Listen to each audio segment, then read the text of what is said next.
To bypass network restrictions with a custom, fully encrypted tunnel, you need to understand how data pierces the firewall. Let us build one from scratch.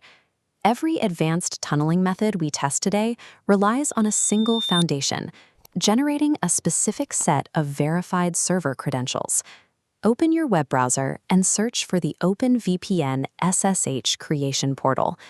Once inside, navigate to the global server list and select a high-performance cluster.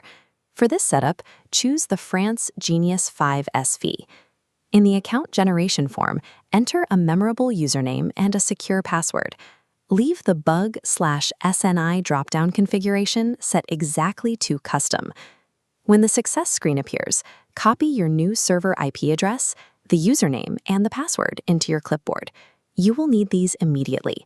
Standardizing these credentials at the start ensures your authentication remains consistent. This allows you to test multiple applications and protocol layers without repeating the registration process for each individual test. Step 1 is testing our baseline connection. We will use the HTTP Injector application to configure a standard secure shell, or SSH, tunnel. Inside the application settings panel, you will see a toggle labeled Custom Payload. Enable this switch. Then, paste your copied server IP address and set the connection to port 143. Next, generate your payload string.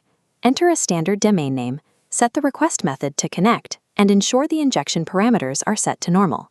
To complete this initial configuration, point the remote proxy to that same server IP address you copied earlier and assign it specifically to port 80. Hit Start and open your application logs. You are looking for a status 200 connection established message to appear on the screen.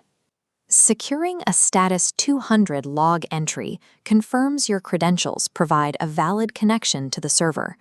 With a stable baseline established, the path is clear to test advanced protocol evasion techniques.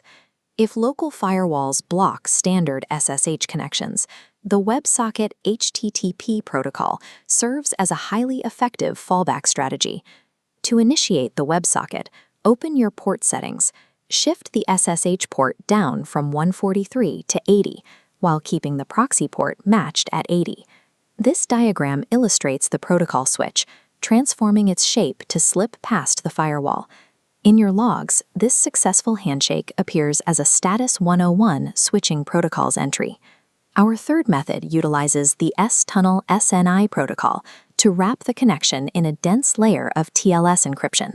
Update your configuration by changing both the SSH and proxy ports to 443. Then inject a standard host web address into the server name indication field. Start the connection and monitor the text logs. The appearance of a TLS version 1.3 handshake confirms your encrypted tunnel is active. By deploying these alternate handshake methods, you ensure continuous tunnel persistence. You can adapt your connection layer to bypass highly restrictive or hostile network environments. Now we will move away from payload-heavy configurations and test an industry-standard standalone client, OpenVPN Connect. Navigate back to the web portal where we created our account. Locate the specific TCP 1195 OVPN profile and download it to your device. Open the downloaded file directly within the OpenVPN Connect application and tap to authorize the import process. The application will prompt you for your login details. Enter the exact username and password you generated earlier, and enable the local password saving function. This UI mockup shows the proxy configuration menu. Tap the Edit pencil icon to layer your settings, input your host IP address, and target port 80. Initiate the final connection sequence. If a certificate warning appears, simply bypass it. Within seconds, you will see the live TCP version 4 data graphs start tracking your bandwidth. Routing through OpenVPN Connect establishes a stable, system-wide TCP connection. It offers a more robust, permanent alternative to application-specific tunneling. We have successfully deployed a multi-layered VPN setup across 4 distinct network protocols. For users prioritizing raw download speeds over error checking, there is one final optimization available, the UDP profile. This visualization compares the two protocols. Replicating the OpenVPN steps with a UDP file sacrifices the strict, verified sequential order of TCP in exchange for a continuous, unstructured stream of higher data throughput. The versatility of these network configurations is made possible by those initial server parameters. That single set of credentials provides the necessary authentication for every layer we have deployed. True network mastery requires understanding how to manipulate these individual protocols. By doing so, you can independently control your data flow, security, and speed.